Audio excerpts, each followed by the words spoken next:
back-to-back episodes, and some are 2 hours long. The answer is it's a lot of work, but it was fun, and we made a lot of cool relationships, like meeting other horror people at festivals from it. But the whole basis was, what's a classic story that is still good, that is still really great, and if you don't change a word, but you maybe tweak it a bit, is appealing enough that people will listen. So that was our perspective of classics. I still have to go and listen to that. It sounds amazing. It's one of those things where you ever make something and you cringe later because you're like, I'm so much better at design now. Yeah. But everything. And I play Mina, so I had a lot of lines. But I think it still holds up. It's one of those things where it still has a special place in my heart, because it was such an adventure to put it together with like my cronies of wackadoodle theater and vocal friends. Right. But I mean, and we keep rebroadcasting it every year. It's now 4 years old, and at the start of May every year we replay the episodes, so people can still experience it in order if they want to. Yeah, but it's but it was fun. I don't know. Does that count? I think that's a creation type thing. Yeah, definitely. I remember adding this in when we initially talked about this, but I'll add it here now. So a few years ago, I was a reader for the Austin Film Festival that has a podcast section. And so being that I have a podcasting fiction background, they gave me most of the entries for that. And what was interesting that I know a lot of people face when they're writing audio fiction is the challenge of whether or not to have a narrator. And you're always in that place of, okay, I need to explain the exposition. I need to explain the setting. How do I do that without having a narrator? And some people were like, I hate shows with narrators. I'm going to try and do it without. But I sometimes think that you just, even if you don't have a narrator, like just somebody that's announcing date and time even would be great. Or some people do it really well. And one thing I don't want to say it is a trope, but it works well, is the found footage style. Yeah. So I mentioned earlier that the Waystation podcast just started. It is a found footage style. So if you need an example of what that is, that's basically, you've got your FBI agent that's reviewing the battered pieces of audio logs that are found. That's one way to do it. The White Vault is another horror audio that does that really, really well. Both of those that I mentioned, the Waystation and the White Vault, do another interesting trope that I've found. And I really like the way it's done, where they have characters that are speaking in other languages, and then they do an overlay of the translation to English so you can understand. That creates a lot of difference in the characters. When you're writing characters, maybe there's one person that's new to the scene. That's a great way to have your exposition explained without a narrator. If somebody comes in and they're like, "Hey, buddy, why is everybody standing so weird?" Oh, well, you're new. Let me tell you how that. Let's catch you up. Yep. Yeah. So you have their person that's new to the scene explains things. So what was my point? My point was, you either have a narrator, you have your found footage style, or you have somebody new to the scene, so somebody can explain it. Those are three ways to get around, or to explain your setting in an audio fiction environment. I'm sure you guys have other ideas too, maybe like musical cues. Yeah, can I jump in just for a second? I've always been kind of in love with / hate the scientist trope. The scientist / doctor / whatever trope that comes in and explains everything. I love it because it's so hokey, and I'm a big fan of grade B science fiction movies from the 50s and 60s. And so I kind of like to reference that, but I don't like to rely on it as an actual device, except sometimes it can be really useful. I mean, so what I try to do is I try to break up that exposition to different characters. And that's actually a trope as well. If you watch Star Trek, you know what I'm talking about. They always do this thing where they have a bunch of people in a room and something happens, and each one of them take turns explaining what's going on. So it sounds like a conversation, but it's totally not a conversation. It's just exposition, like literally, right? Well, that asteroid's going to hit us. It could happen anytime soon, and if it does, then we're going to be knocked out of this time frame. Oh, And, yeah. it's just like, and like but it changes. They try to make it not a trope by bouncing it around the characters. So you have to be careful about that too. There's an awful lot of pitfalls. I'll just say that. Aaron, you mentioned not wanting a narrator, and I started Mandible Judy. I was very green to podcasting and audio drama. Frankly, I'd written a little bit. I did Machinima before this, so I wrote a lot for that. It was a talk show, and I wrote all like these, skits and bits and stuff. So I had some experience writing, but I never tried to really tell a complex story like this in an audio drama setting without a narrator. It's really hard. You end up having to rely on tropes, and then you're like, God, I hate that I have to rely on that trope. I'm going to find a way to hide that trope. And that makes you creative. And that's a good thing. So, it's also good to embrace the tropes. Like, it's good to admit that you're in a horror setting and that there are expected tropes, and to use them wisely, but then withhold ones that you feel may be overdone. And that's maybe the little gift you're giving people, is they were expecting you to do something based on what you established with like your synthesizer based soundtrack, that it's going to go a certain direction, but putting a special twist on it is what makes it your own thing. Yeah, good point. And actually, I'm going to give you a bone here, Chris, because going off of the idea of narrator or not narrator, something that like also I always find difficult in audio is flashback sequences. Like whenever those are written into a script, and the reason I bring that up is one way that we've found around that at Big Finish is actually using music cues. And I was going to let Chris use that as an aside for you and composing. I don't think, God, I'm trying to remember if we have any flashback sequences in Mandible Judy or Under Dead Water. I don't think we do. I think everything is real time. So much so much that in the script, I literally write the date and the time every single scene happens. And it's really funny because it takes place in 1987. And because the 80s were very important to me, I was active in horror filmmaking and stuff at that time. And I was writing a lot of music, and synthesizers were relatively new to me at that time. I have an awful lot of history that happened to me right around that time that I like to look at the weird serendipity that happens between the days in the script and the days in I still have a lot of my day planners from back then. I can look at what I was doing on those days. This is kind of really weird. I know. Wow, this is going down a deep. Yeah, actually, but it's true. It's a really weird thing, and no one would ever hear that or see it, and it wouldn't benefit anybody to know that. But it just means something to me. But musically, I think you can definitely throw cues in there, and you can definitely use them to say something pretty specific. And I'm not really that kind of a composer. Mainly because I don't really have the training. Like, I guess I would say Bernard Herrmann is that kind of a composer, right? I mean, he's one of my favorite. He probably is my favorite film scoring composer, maybe next to Ennio Morricone.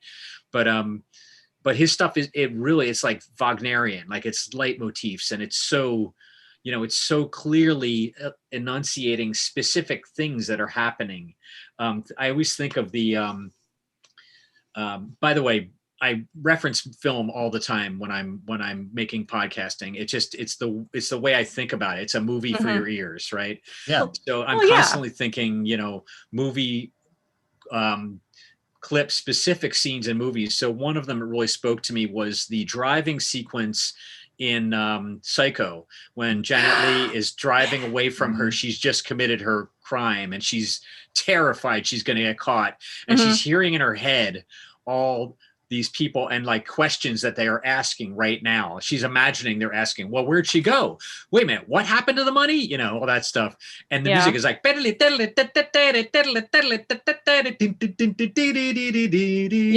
it's so good. And and that Yeah. same kind of riff and that same style, like if you remember Reanimator, whenever they were making those films, they Oh, yeah. repeat that Yeah. theme so often. Yeah. It gets tweaked a little bit, but they admit that they took the same theme from Psycho, and it just gets under your nerves and gets pumping, and it's so good. Yeah, so in that scene, it really says the specific, like, I honestly think they could have done it without any dialogue, that just music and her driving, because you get that it's her nerves working on her and making her crazy because she's now getting paranoid, right? And it's like the sound of her complex plans that are all woven so tightly, and now they're getting tangled and they're getting all messed up, right? I mean, that's literally what the music is doing, right? Well, you also talked about how Bernard Herrmann actually uses music specifically to be able to like tell the story, and like what you're talking about here is a perfect example of that, from the standpoint that like he's showing us, the audience, that every time there's something that she's done wrong, there's those music cues. But then we get to Norman and we get thrown off because they pull that music out, and like flip it and turn it on its head. Yeah, it's weird because the film seems like it starts over. You know, it's like she. Well, no spoilers. One of the classics. Right. Yeah. But you all of a sudden wait, what? This movie just flipped on me. Yeah. I watched it recently with a good friend, and she was just like floored by just how unpredictable that film is, and how much happens. But I really do feel like not to get off on a tangent too far, but just music, the way that the music works in that. I don't feel like I'm that good at writing that I can do that to that level. I think Bernard Herrmann studied leitmotif. I mean, he was a classical composer, really. My stuff is much more about mood, and I feel like I can create a background mood for something that heightens those elements, but doesn't express them directly like he did. And that's probably a good thing, because I think his style of scoring is probably outdated now. I mean, I think it would really be out of place unless you were doing something deliberately, referencing that, like Reanimator was, Yeah. Just to throw it in there, I've got, if you are working on your own horror audio fiction and you want to listen to some horror compositions, besides Mandible Judy and Chris Burke's synthesizer 80s style, there's Brandon Boone does all the composing for the No Sleep podcast. Yes. Run with the podcast. He does so good. A great job. I think, I haven't seen him work, but I think he live composes as he listens to the final mix. I wondered about that. Kevin Hartnell, who does all the audio does all the composing for the Campfire Radio Theater horrors.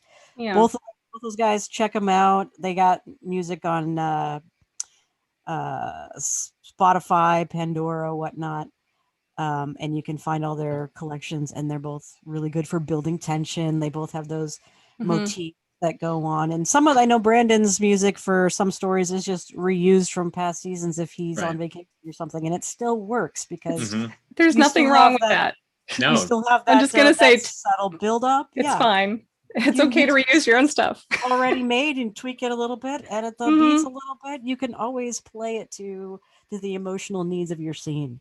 And Chris, I just want to go back. I don't know if you have any flashbacks, but you do have like dream sequences and that's true, hearing voices stuff. So that's you have one where you hear your grandmother, right? That is basically there's one point it's a dream, and another one is basically a flashback. You're in the moment in, I think, episode 9 of season 3, and you're hearing your grandmother talk to you about the zither, right? How to play the melody on the zither, right? So yeah, you're right. That's probably the only flashback, but most of it's dreams and things like that. Yeah. How did you actually deal with that? As far as like, did you do anything to the voice? As far as yeah, good question. Yeah, I mean, I guess it's kind of a trope, but what I did was, I obviously this is not uncommon for anybody doing a lot of mixing, right? You guys, I'm sure all of you have done this with submixes, right? Submix for the sound effects tracks, a submix for the ambience tracks, a submix for the dialogue tracks. And then, I often throw all those submixes into a master mix, which I can then put an effect on, or sometimes I'll selectively put some in a submix. And so what I did in that scene was there's a lot of ambient sound. They're outside. It's mid-November. There are people struggling. There's like a fight going on. There's all this action happening, and suddenly and music, and suddenly all of it kind of goes into like a vacuum, right? Like a vacuum effect. And then it's just like this dead silence with the theme playing of the zither music, and Bonnie, Erin playing her grandmother in her memory, telling her, "That's right. Now you try to play it, Bonnie, you try to play it." And so, it's sort of this moment of peace in the midst of all this, terror, and it ends up saving the day. So that's kind of good. But yeah, I kind of, I just threw it all into what I called an effects. What did I call it? Effects master submix or something like that, where I put a distortion filter on it. I put a long ass reverb. I'll often crank that reverb up to infinity, like the decay time to infinity, and then just decay it with the volume, like it's like, I'll make my own decay on this reverb, and so like that way you hit, like you'll just hear the last thing you hear will go until you fade it out. Right. So that is a good way to tail into something, especially a dream sequence or the end of an episode or something like that. I think what's really important, if you're doing episodic fiction, like the Mandible Judy series and other stuff, if you establish these patterns early on, so you're basically training the listeners, like every time you hear this certain effect, boom, we're in flashback territory, or boom, we're in a dream, or boom, we're in another dimension and Shoggoths are everywhere. Once you play it more than once, it becomes, people's ears are trained because they don't have visuals to rely on anymore. These are the cues that are now programming how they understand the stage directions and effects of what's going on in your show. Like a little cheap trick that we did for Dracula, because we did it more laid back on the music. It was live performed with harpsichord over the final mix every time. I did reuse some bits if they were melodically fine, because with 108 episodes, you make a decision around 30 that you're not going to write original stuff every time. But anytime you had someone reading a letter or going in and suddenly picking up something and narrating something they found, or you wanted to establish that it was a paper print in a news station, we just brought in a typewriter sound and we would fade it in and start with the finger clacking, but then we would always do the general decay and keep it lower so that they're obviously typing as they're writing. And it would always end with a zing and exit. And that's like people immediately pick up, yes, that must be someone when they were writing the letter that is now being read. And it's a simple little Foley thing, but you always have that little audio fiction thing of the little buildup of the new ambience, and then you bring it out and let it fade. It's the little bump and then the outro. Yeah. You've reminded me of like 3 things I want to talk about, but I'll just see if I can hit these bullet points. Okay, so point 1, No Sleep Podcast. We have 4 different producers, and each of them has their own style for how they deal with the story. And I noticed one of them does... I think all of his narration, and I might just have this backwards, but all of his narration has a slight echo. So the narration is in this like void dream space, and then the action has all the ambience of the birds and the noise in the background of the room tone or whatnot. Other people do it in reverse, where the narrator is the only one that's clean, and everybody else has the reverb. That's things you can think about when you're writing your script, of whether or not your narrator is an omniscient person. There's a horror comedy called Calling Darkness, where we have an actual celebrity that's doing the narration. And she is revealed later, and I don't think this is too much of a spoiler. She's a real sassy narrator. And you find out at the end that she's actually an angel. And that's why she has this omniscient point of view. So she does have her own, I believe she has her own sort of dream sequency background. Maybe not. I'm not sure. But just like that, it's like finding different EQ settings and templates for the type of character who's speaking, like fuzzy person, ghosty person, normal upfront person, background person. Like they don't all speak in the Yeah. same sphere. When Yeah, you're talking about Bonnie- ghosts, that's something that's fun because it's a disembodied voice, you can play around with the stereo mix as far as moving it Yeah. around Yeah. versus I like was gonna having say it Bonnie probably positioned. has something to say about that. Yeah. Oh, I've been ghosts a lot and things. I'm a disembodied spectral spell casting thing in Pathfinder Kingmaker, and my voice floats around your head when you're casting anything of magic. And I also play in Death and Taxes, which is a game that came out last year. You play the Grim Reaper with a desk job. And my character is your conscience, and I only speak to you when you look in the mirror. So I look like whatever the character is, which is some form of a skeleton with a business suit. But my speech bubbles float around your head in cartoony little clouds. And whatever I say, which is usually sarcastic, like you should just give up right now. End it all. Just end it. Why are you trying? But they put this floaty little reverb on me because every time my speech comes up on the game, it's like little bubbles of happy little floaty clouds. So it actually sounds like my voice is floating away on these little pinpoints while I'm the most banal, sarcastic person who probably who doesn't deserve floaty happy clouds. But I love the mix for that. We actually have a question, guys. Yeah, saw that. Kenny is asking, how do you decide balance for vocals compared to soundscape? Oh, that's an interesting question. That brings me to another point I wanted to talk to you about. Go for it. Which I know I've discussed with Chris, and he has more opinion on it. We're both the design for audio fiction is interesting because you want to put these really fine details in there, but you also have to respect or think about the fact that your audience is not giving you their 100% full attention unless they're like laying in bed and meditating while they listen to your audio. So those fine details don't necessarily work. Unless somebody says we both raise our hand at the same time. That just meant, that's me. I lay in bed and meditate while I listen to audio fiction. But go ahead. But I was going to say, or they don't all have the most pro sound speakers that they're going to be listening to your work in. Or they're working out, they're running, they're in their car driving. You got to deal with that. They're not giving you their 100% full attention. So you kind of have to help them out a little bit with the balance. You got to make the dialogue heavier. You got to explain things a little more than you want to. You got to play to the lowest common denominator there. The worst speaker, dumbest person.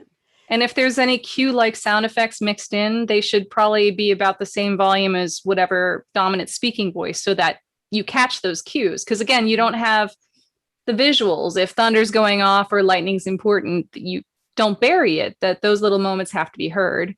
On the other hand, the fact that you don't have visuals is one of the best things about audio horror, because whatever your listener is imagining is probably worse than what you thought when you were writing it. And that's great for audio horror because you're building that tension, especially if they are meditating in the dark while they're listening to it. Yeah. In fact, with what you were just talking about with thunderclaps, that's something where I've actually had to adjust the dialogue edit and move things around to build in space to actually make sure you get those dramatic points and just bam. Because we want you to hear it. We don't want you to deafen your audience. Because never punish your audience for listening to your show. Well, I mean, I think that's funny you guys mentioned thunderclap because there is a part in Mandible Judy that happens a few times where Uncle Pate, who's kind of the evil character, he's this kindly old farmer sounding dude who's actually, the voice of a species from a galaxy far away. Spoilers. But I think that part doesn't matter. They can know that. But there's a moment where he goes dark. Sometimes, I mean, he's always dark, but he goes even darker sometimes, and his voice gets all distorted and messed up. And right before that happens, I've got this piano trill that goes, like this scary piano trill, and a thunderclap, because I just want to shock the audience for a second and grab their attention and say, this is important. And it was so hard to get the mix right for that, because to get a thunderclap is a very violent, sudden sound, and it needs to be louder than everything else because it's a thunder freaking clap, and so, and it needs to punch at you and it needs to scare you. So you don't want to, you can only compress it so much, right? I compressed the hell out of it. It was still peaking out. So I managed to get it down where it wasn't peaking out, but now I had to bring everything else down. I could never balance them. Finally, I got it right. That was probably the hardest mix problem I've had in all of Mandible Judy, was that thunderclap. It was so difficult. I will say that take all that difficulty in mixing and put it into virtual reality gameplay. Oh my God. I'm in the middle of working on Hush, and we have a couple scenes that do have some lightning and thunder, and I also have some, you're in a room most of the time, think escape room, but horror. Mm-hmm. And one puzzle that you encounter involves revealing a man whose brain you have to poke with rods. Oh, wow. And he goes through various emotions, which was the best directing session I've ever had, is directing a person to do screaming and crying and laughing and stuff while you solve the puzzle in his head. Mixing that against the room that you're listening to for traps and things trying to kill you, plus atmospheric, without deafening the player.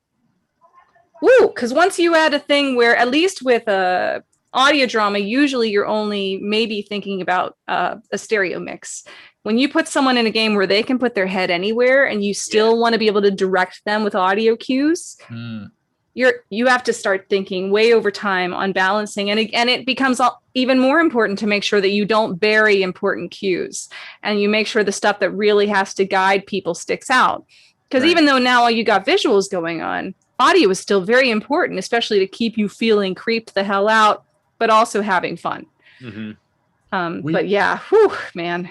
We talked about this as we were planning everything out with this panel, and one of the things that I talked about is that the sound design has a musicality to it all its own, as far as there is almost like a music to the way you design things with the tempo and pace, and actually how you build in the moments, like what we're talking about with the thunderclap, and Chris, you alluded to this, but pulling something down to complete silence to actually really push and hit a moment and stress that for the audience. Another thing to talk about. Sorry. No, go ahead, Aaron. Yeah.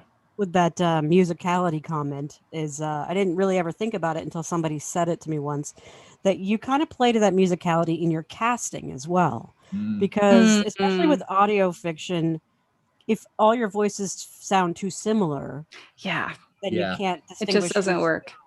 So again, referencing that Calling Darkness podcast, this is a podcast about 6 women in a house. And so you either had to give the 6 women different accents or different personalities or different timbre. So you've got your deeper voiced woman and your older, grittier voiced woman. And I was cast in something where I was cast because I had the deeper voice and the other girl had the lighter voice, and the woman described it as having a cello with a light flute on top. So I never thought about it like that. But if when you're casting, you maybe have to choose people with voices that are complementary, just so in your scene you can tell who's who. And keep their attention, because I feel like some folks can't listen to audiobooks like other folks can, because if you have one narrator reading everyone's voice, it's not different enough for them. So if you're deciding to do something in an audio drama territory that is not just one voice narrating, you really should make it sound not like the same person, because their brain might switch into that, I'm just listening to a book, so I can do my laundry now and not worry about sound effects. But I've also experienced people that can't stand when they have different actors and it's radio play style, and some people that can't stand when it's audiobook style. So there's something for it. It takes all types. Yeah. You were saying, Russell, I was going to say we have another question. They ask, what is your litmus test for deciding what to include in terms of soundscape, effects, etc., and what to leave to the imagination? Foley. You want to? There's some footsteps. Sometimes there's just too many damn footsteps. So you'll have I walk into a room, but then you don't need to have all the footsteps. There's a really great Walter Murch essay on that. I don't know if you guys know Walter Murch, the film editor, director, sound designer. He calls it the rule of 2.5. if you have, he separates all sound, and this is actually, I really highly recommend this essay. It's called Clear Density, Dense Clarity. That's the name of the essay, believe it or not. You couldn't be less clear. Clear density, dense clarity. And it's about basically this, about like having too many sounds at once. And he says, well, there are different kinds of sounds. Everybody knows that, right? And he separates it into a spectrum. Like if you think of it as a spectrum of colors, you've got the cooler sounds, which are on one end of the spectrum, and the hotter sounds on the other end of the spectrum. The hotter sounds are things that speak to a part of your brain that deals with language. Like, so for instance, speech is what he calls encoded sound. It's the furthest to that end of the spectrum. And like a knock on a door is slightly further to the middle than speech, right? It says something specific, but it's a sound. It's not actual language. And the far end of the other side is music, right? Where it's just emotional expression, right? And he calls that embodied sound. So his rule of 2.5 is that you can't have more than 2.5 instances of the same color sound or the same part of the spectrum playing at the same time. So you can't have more than 2.5 conversations. So that would be 2 people talking and one you kind of sometimes can hear, right? That's the half, right? Any more than that, you can't really process it. Your brain doesn't, it just kind of shuts down. Unless it's like a party scene where it's just voila, right? Like, and you're not supposed to understand any of it. Or like, like gunfire is somewhere in between as well, a little bit more towards the encoded side because it says somebody's shooting a gun, right? Wind is closer to music, right? So there's sounds that can just exist in there in the background and not bother you and not grab your attention. You'll know they're there and you'll feel them and they'll add something to the mix, but they don't get in the way. So the idea is that if you have too many in the same area of the spectrum at the same time, you start to run into problems with people understanding your mix. So I found that really useful. I teach that in my sound design class. Yeah. I think there's something there to say about also sounds that carry a meaning, so you don't have to explain it. Like, for example, if you hear the burp, burp noise of somebody's cell phone, you don't have to say like, "Oh, I just got a text." Everybody knows what that means. Or Bonnie's heartbeats too. Yeah. Like talking about having going back to the whole sound that works as a soundtrack, but isn't really musical, but is once you start bringing in any heartbeat on any form of layer, that just immediately cues you into another realm. And that's used a ton in games too, because heartbeat equals health. It's usually a combination of once you hear the heartbeat get louder and louder and faster, either you're running or you're about to die. If the heartbeat ever slows down, your health is better. And that also translates into audio drama and sometimes theater. People pump it in on the sound system. It's that little effect, but we all know what it's supposed to be. It's a trope, but it's really effective, right? I think maybe more effective for me is breathing. Breathing is super effective. If you just throw a couple of breaths in between lines of dialogue, like you'll often find when you've recorded an artist, I've done this with both of you guys, by the way. I'm sure. You'll have a scene that's more dramatic and they're kind of, breathing like that. And like, sometimes you want to pump up the drama of a scene. You take a couple of those breaths and you put them in the middle of other dialogue that person did. And I've even done it where it's not even the same actor, right? Like, because now I know I'll give you more breaths because I usually edit them all out. Always. Yeah. And they're awesome. They're and really even useful. Even in scenes, if there's a bunch of people being attacked by monsters or hiding from creatures or something, if you don't have Foley or walla of people being scared and those like hiding breaths before something strikes, right? It just doesn't sell it as much. Yeah, and talk about ripping the silence out for some really good audio editing. If you ever have horror or science fiction in space, and anyone in a spacesuit where they treat space properly, where anything inside their helmet is all they can hear, and hearing that person get scared and have that amplified helmet breathing sound. Ooh, yes. I love that stuff you hear in things like Alien and the Alien games that came out a couple years ago, where that was a big element of the sound design was the helmet sound. Ooh, love it. We've got actually like 3 or 4 more Yeah. questions, gang. Oh, I was great. gonna say. First up is from Jenny McDonald, and she asked, love to hear about really powerful uses of silence you've designed or that come to mind. Perfect example for me is actually with Lord of the Rings, Battle of Helm's Deep, when the orc is charging actually at the and this is even in as a sound design feature on the Blu-ray.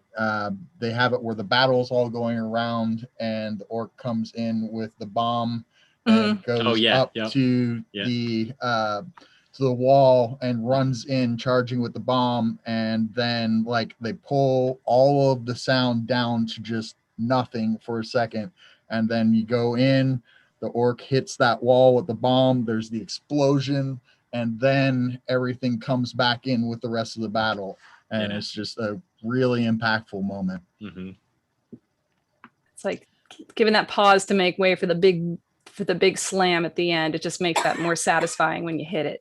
Yeah, I think the best example of silence, or the one I can think of, is the Hush episode of Buffy the Vampire Slayer.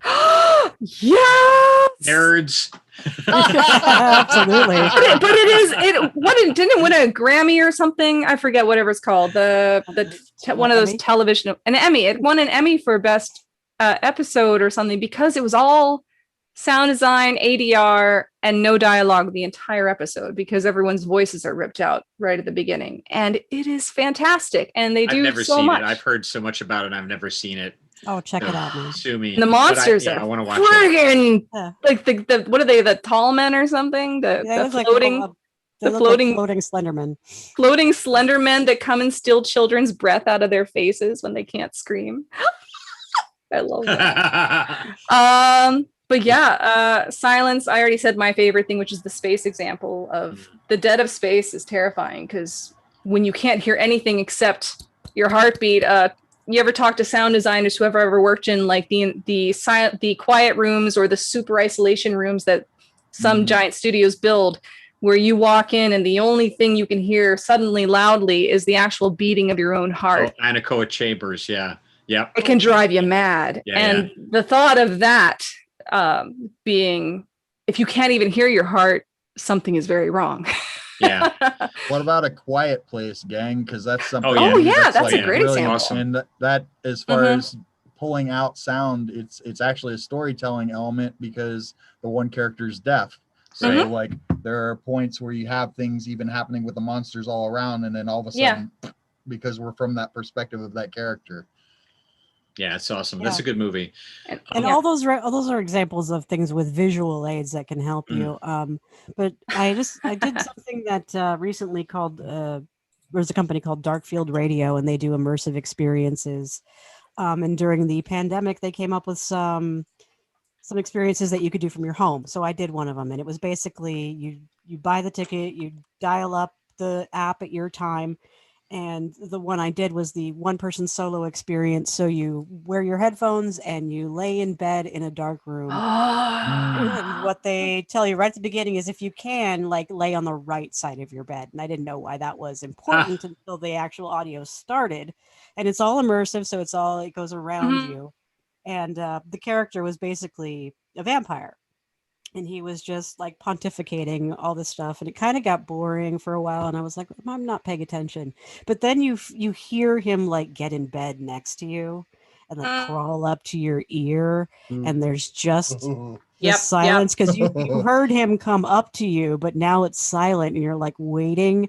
That's and you awesome. can just hear like his breath and his saliva as it starts, and then he starts transforming into something.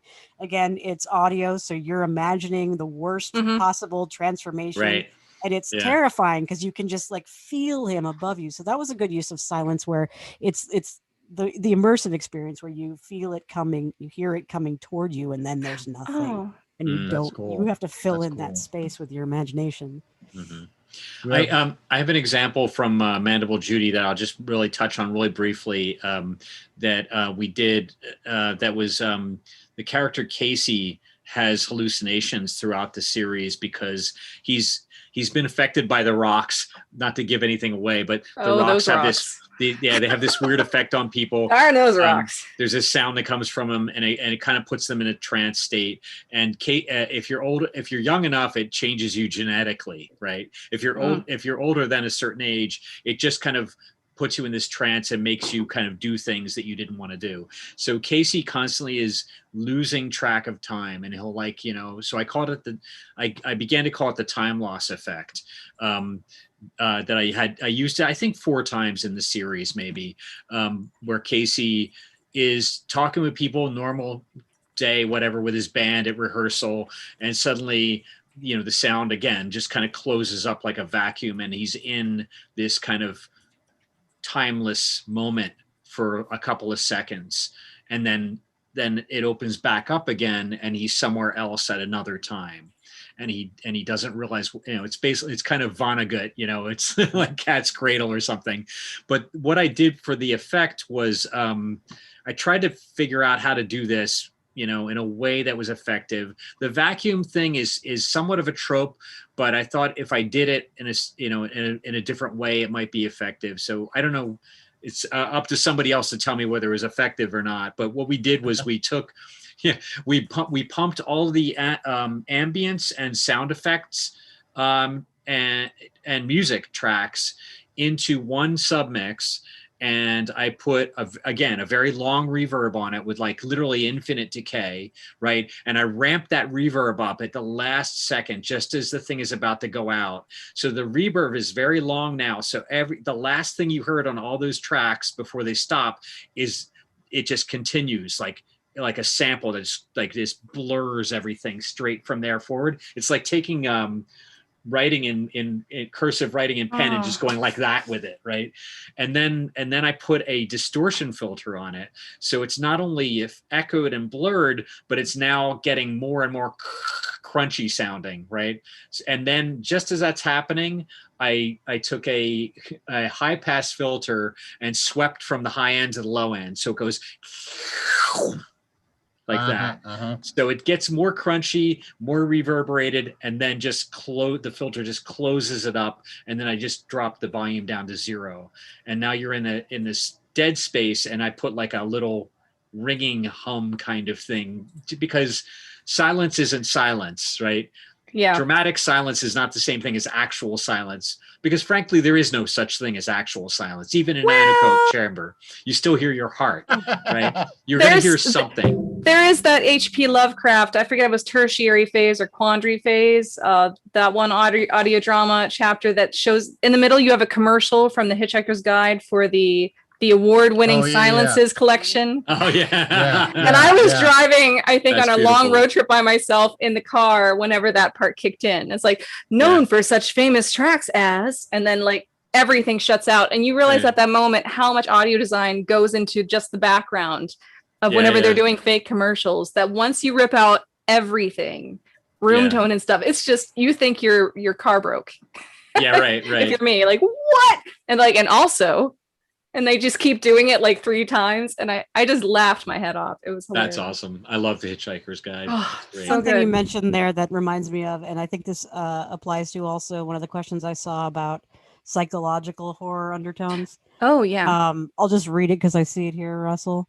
What advice would you give in creating an atmosphere of horror without utilizing gore? I guess to put it more aptly, how do you each create a psychological horror undertone for your audio? We barely touched about gore, didn't we? Yeah. That's interesting. We didn't get to it. We didn't need to. For that psychological thing, one of the things that is when like you hear that loud noise in a movie or something, and then it goes to that like tinnitus ring. Yeah. That, or anytime you get those dissonant strings, or like people taking a bow and incorrectly bowing part of their instrument with that. Like anytime they strike slowly on a bow, I just I mean, that psychological, like I know that's not right, or I know it's familiar, but it's not right. Or those high pitched, annoying noises, the nails on the chalkboard. Those are all good sounds for psychological horror. A psychological thing that also messes people up that they don't realize till it happens is when there's a pattern-based object like a clock or a fan spinning, and you expect it to do its thing, but something's off. or it glitches once in a while, and it's enough that you catch it. Like, wait, am I in the Matrix? You know, something's off where it should have been da da da da, but it's da da da da da da da. I did that in a sound design for a little short horror film I made where it was where I did the sound design for, and the clock was just the beats were off, the ticks were off. Yeah. Oh, that's nice. Was it noticeably off, or was it just? It was noticeably off, okay. But I think if I did it again, it would be subtle. But noticeable is fine too. It depends. Yeah. Depends on how you're using it. That's cool. Or it also takes something like, you know, you could talk about this, Chris, where like you have an animal that's there, but it doesn't sound right. So like maybe you have a frog, but you put something on the noise. I know you made your own frogs for Mandible Judy. Sometimes. Some of them, I used a bunch of frogs. I mean, a lot of them were just straight up bullfrogs, you know. But yeah, definitely there were some that were like really weird chirping sounds, and I affected them. And yeah, the frogs. We didn't even touch on the crabs. You know, no, we didn't. How did we not talk about the crabs? Russell, come on. What are we doing here? I was just letting you guys go. The crabs that Chris is bringing up is, and I've actually talked about this one other here now, is had to do the arachnos, which are giant spiders, which are like 8 to 10 feet tall spiders, and do this in audio. And Doctor Who, right? Doctor Who, yeah. Mm-hmm. And beautiful. The thing that was cool about it is in the show, the one arachnos they had didn't actually ever move. So like this meant when I actually was designing this, I got to do these giant spiders movements from scratch and figure out how they sounded as far as like what that sound was when it thud and hit and the 8 legs walking and stuff. And it goes back to actually something Chris also said earlier, and actually Aaron too, is that you know, knowing how much is too much as far as footsteps, because even though a spider has 8 feet, I didn't use 8 feet to make that sound like every single time, because that would have been too much. Yeah. And like what I actually used to create the sound effect was king crab legs, and we brought those into the studio. And I thought, okay, I'll have that nice fleshy sound because you then have the joints moving. And I didn't know what else I could do to go ahead and recreate that. And we did it on several different surfaces. We did it because they had to be moving on a metal surface in a spaceship. They had to be on a moon surface. And the moon surface we actually did with cat litter. The spaceship was actually just a baking tin and having them walk on that.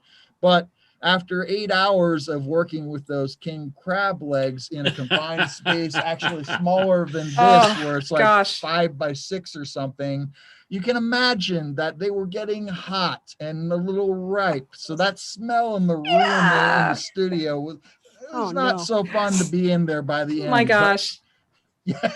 But and then, we have another little anecdote. Oh, and this actually reminds me for folks watching stuff later, if you didn't catch the Foley presentation earlier today by Tony Brewer and Larry the O, they did some live Foley and talking about what are some of the grossest horror grossest sound effects things. The end of their talk, they get into horror noises. And I think Tony mentioned that one time he did have to, many food elements were mutilated, let's just say this, for the sequence to happen, including melons and other such things. I believe there was joints of meat, someone mentioned. It got to the point where when they came back to record, they didn't have to worry about faking the sound of flies in the final mix for the rotting flesh, because actually the material had started to collect its own. So they actually had, I think it was a melon with almost a bucket lid on top, and they would lift it and record and get the natural or at least that's how I envisioned it from the story. But sometimes you grow your own sound effect makers. But so briefly, when I got out of college, I interned with Stephen Hunter Flick for a little bit. And he was a Oscar award-winning sound designer. and he had done the sound design for Starship Troopers. Awesome. Hey, oh, the Awesome. bug. Yeah, awesome. Yeah, he did all the bugs. Yeah, Oh my yeah. God. One thing, I don't know if anybody notices this, but he told me about it, or actually, I don't know if it was him or his wife, but somebody told me that he had gone above and beyond in his own imagination, and he created a whole language for the bugs, Ah, and he wrote songs for the bugs. Oh my And God. so whenever you hear the bugs, they're Yeah. actual words that he invented, and he wrote like a chant, like a war song for them. So that's cool. if you rewatch Starship Troopers with that knowledge, Yeah. Holy cow. sound designer went in there and he had his fun in the background. Hey, voice actors, I gotta ask you this because we Yeah. haven't also talked about this. What about like screams and exertions? You can only do one at a time, or Well- like one a day, and then you take a break and do. them Well, I actually was directing someone this morning for a session, and we talked about this because people who do a lot of effort noises for, at least for games, I know, you learn to perform those not as you would as if you were really screaming. You learn to constrict just part of your throat. So instead of actually yelling, oh my God, you got to tighten it up a little bit so your volume might not actually have to be shooting out to the sky. You still have to take a lot of breaks, but you kind of learn how heavy metal singers do this. Where if you ever hear the guys who get up on the mic and go like, Cookie Monster. Yeah. Cookie Monster, they aren't screaming their guts out. They've learned to just utilize this and kind of loudly whisper it.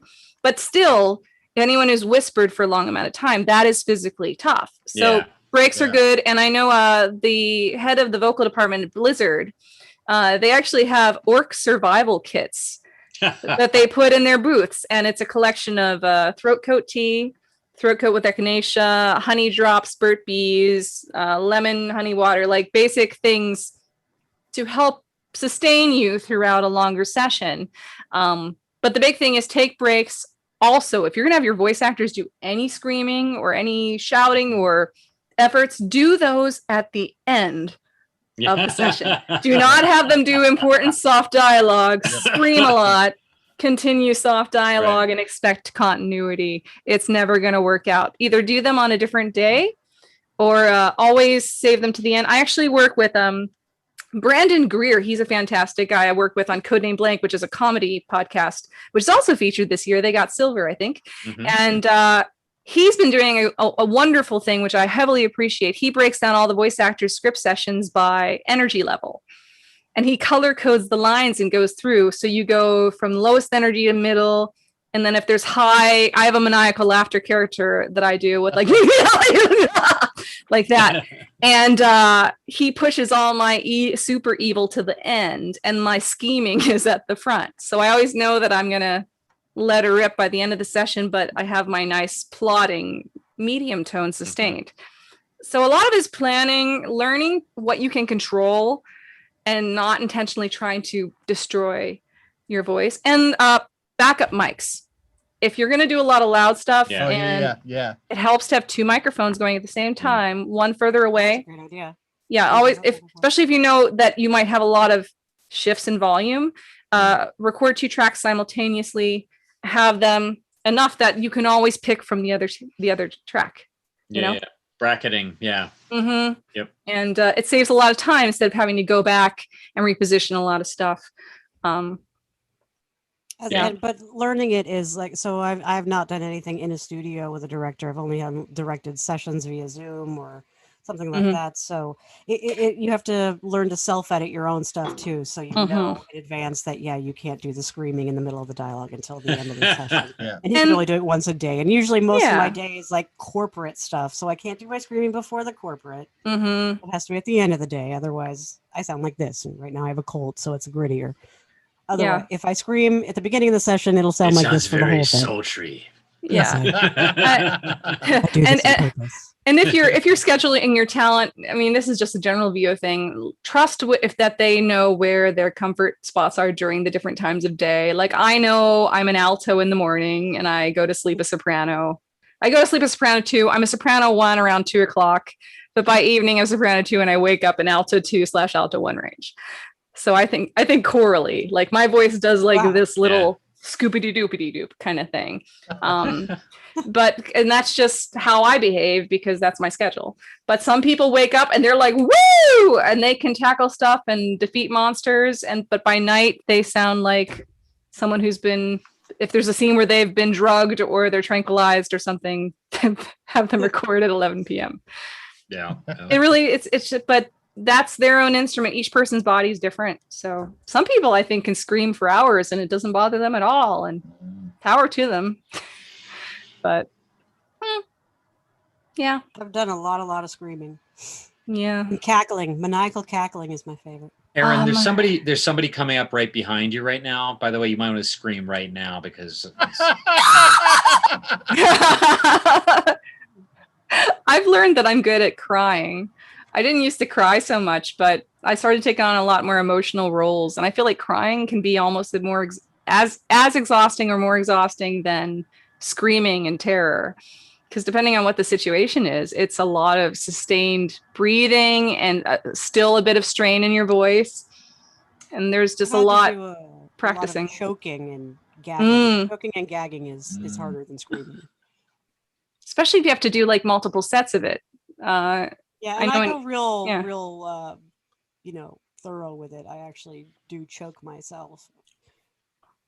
Yeah, sometimes I fake it. Sometimes I really want that authenticity. Right. We have one question we've not covered, gang, and we're also over. Hi, folks. Thanks for saying. This is what's the difference between a thriller and horror? Michael Jackson record. Yeah, See, I don't know. Thriller is more psychological, and even though technically Silence of the Lambs is a horror, but it's arguably also a thriller. To me, a horror has more supernatural or crazy. Thriller is more a real person with a gun hunting you. Right, like suspense building. Yeah. I would agree. Like Hitchcock is generally thriller, suspense. There are sometimes horror elements in later Hitchcock films, but yeah, yeah, good. It's good distinction to make. I guess blood. I usually think there's got to be some blood in horror, or at least some sort of death or actual life-threatening monster, thing. Monster, yeah. And the thriller I always feel is always more psychological and mental, something that's going to mentally strain people or possibly have more real world situations. But then again, horror can have real world. I don't know. There's a big Venn diagram that they overlap a lot. So yeah, which is nice. Yeah. But I do know there's some people who will watch thriller type things, but if they hear that it's any way related to monsters or if there's zombies or, limbs getting chopped off, it's a no. So it takes all types, and I don't know. Sometimes they mix. Like, for example, I went to see that M. Night Shyamalan movie, The Village, thinking it was a horror. And then halfway through, it changes to a suspense thriller. Yeah. Or Panic Room. Panic Room is a very good. Those we don't speak of. I liked the Village until the end. Like a lot of his movies. Like Lady in the Water. I thought that was going to be a horror thing. That one turned out actually is one of my favorites, but I know I'm in the minority on that. I actually really like it too. It's one of the better ones. But I feel like the trailers were not very true to what was well, you get your problem of like your trailer editors and your directors are two different people. So you get in a world where there's a lady and she's in the water. The lady is in the water. Will she get out of the water? Find out in Lady in the Water. She might stay in the water. Maybe that's a good point. Little note on if you're working on creating a project that's in horror and it's an audio drama thing, and people are starting to make trailers for audio fiction. I'm hearing that more and more, and seeing like even a still type thing in YouTube where people make a quick trailer. Try to maybe sell the feel of what's actually going to happen with the sound design and that little bit of time you have, and it's hard not to mislead people, but I feel like we hit a point in media in the last couple of years where everybody used the the blah sound for every trailer. And it just got so frustrating. And that, or like this climbing strings, like everyone's using that orchestral swell, and you don't know anything from it. It's very, it doesn't tell you anything. And I feel like there's a lot of room for people to make more interesting trailers. Mm-hmm. I think folks are heading off to after party land. Yep. Any closing thoughts? We're over. All right. This was fun. Yes, it was great. Keep making audio drama. Yes. Make more stuff and need more voice actors and sound people to help you. Crazy ladies. I'm your girl. I do critters and also sad moms.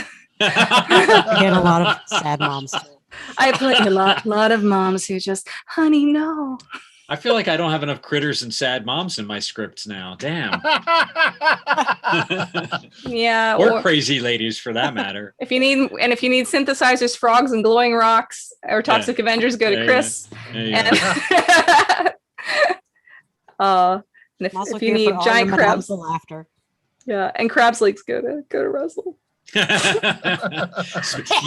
need sound effects that smell bad. Yeah. Yeah.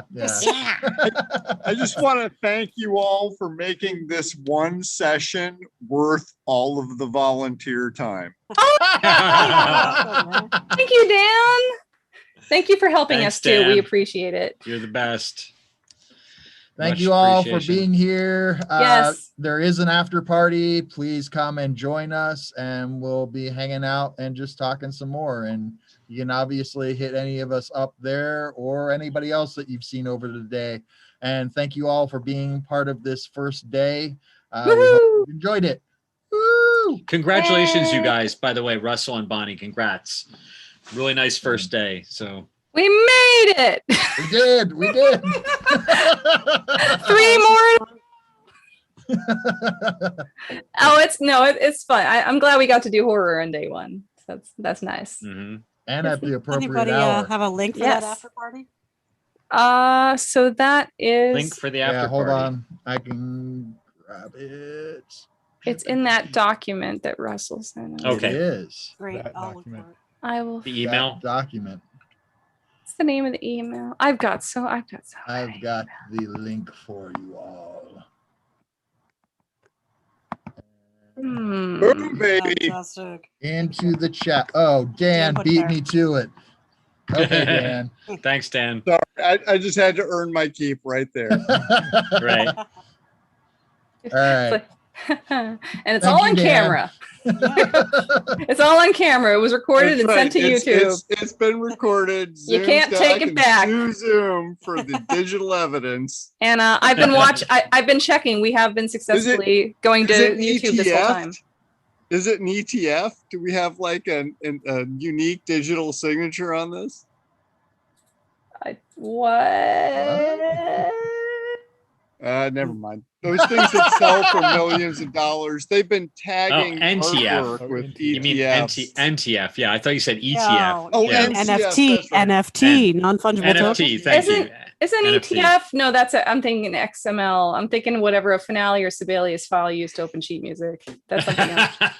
No, I know what you're talking about too, Bonnie. It's the Isn't that it? Yeah. I also got a scholarship back in college from EFTPS, but that's different. Electronic Document Systems Foundation. I have officially blown that circuit. Woo. All right, so you guys got Dan sent us the link. Yes. See you all Copy there. that before we close this. Thanks, everybody. Good night. Thank you, Yay. Chris. Thank you, Aaron. I've got a Thank you, 6 a.m. Bonnie. session. Yeah, thank you. Yay, Oh, no. thank you guys for being part of this. All right. Woo. How we leave? And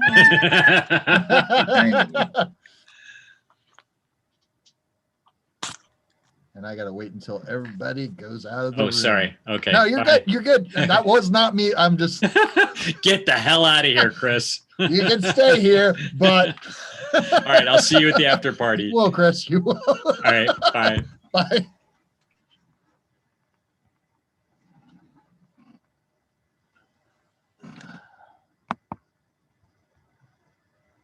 All right, I am stopping the record.